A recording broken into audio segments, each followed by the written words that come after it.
We're live on the floor of Rabbit 2018 with Dave Rittmeyer here at Hoosier Patterning Incorporated. You know, most of my time's been spent talking with the people who make the machines, but I saw your booth and realized we should talk more with some of the folks whose business hinges on 3D printing. How has it changed your life? Well, it's actually been really dramatic. Of course, we started out 20 years ago as a tooling only shop. Actually, we just had our 20th anniversary in November. Right. So we started and started building tooling for the foundry industry. That's what we started with. We still do it today. And in 2013, the owner got real gutsy and decided to go out and buy a $1 million+ printer and make a service out of it. And so we were the first in the world to buy this printer for service only. For making sand patterns? Well, to make the sand core or the sand mold so they can pour molten metal into it. This was 2013. That was in 2013. That is pretty gutsy. For a guy that had only ever bought machines that maybe cost $100,000, $150,000 to step out and buy over $1 million printer, that was very gutsy. And tell me what happened. He had sleepless nights. We had fun. And now he sleeps a lot better. The business has really grown. It's now half of our business. Half of your business, so half of it's traditional patterns. Correct. Half of it's traditional patterns and core boxes and the tooling for that. Right. The other half is all sand printed molds and cores and working with foundries with that. In 5 years, it's taken over.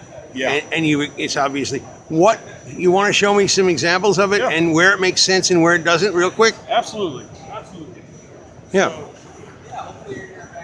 So here's some of the products we have. Like this particular casting here is actually for a Formula One racing car. Wow. The team in Australia, they needed to get some supports right here and here because the castings they had were breaking.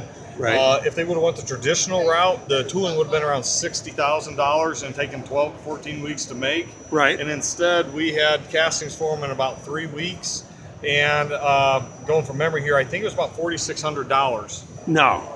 Yeah. So over 90% savings. Yeah, and they've had 3 or 4 produced since then. They're still cheaper than they ever could have been. Right. Another one is this casting right here. I love this. This is for a dirt bike for a little kid. Right. The OEM that has these made had the tooling made, the pattern in the core boxes. They learned about our process. They contacted us. They did a couple trial cores. And now they have taken all the tooling for the core boxes, they put them in storage, and they buy all the cores. So some people say that this isn't in the here and now. It's not. Everybody can't use this.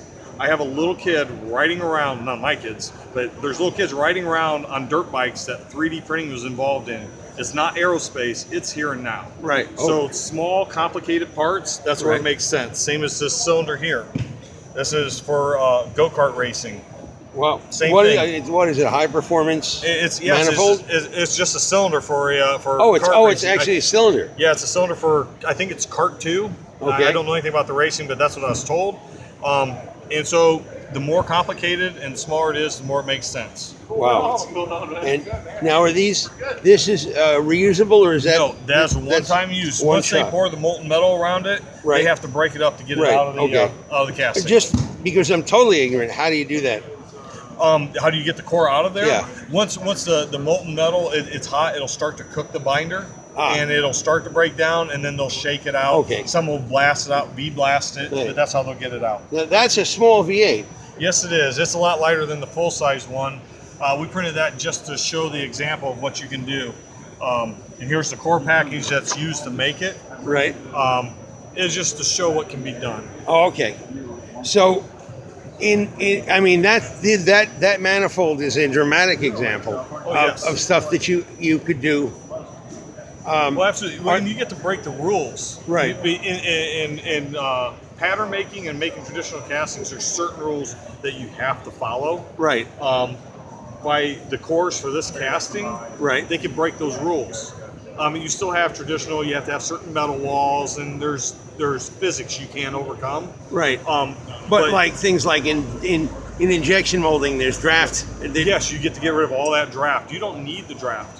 So you have overhang, and you can do things that overhang. And exactly, you understand, yeah. So you have that design freedom We actually are doing a project for it's a military head that we've been allowed to talk about. It's been going. This engine block and the head have been run since the 1940s. Right. They're still running it. Wow. And now they're using printed cores for it, and they're seeing that with the CPK, the capabilities of it, normally they try to get a 1.33, and that means that they're capable of producing that casting consistently.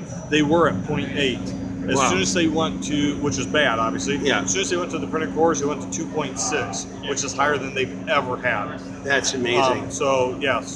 And we've talked with the engineers, and they said the second they have to add the draft for an intake, they lose some efficiencies.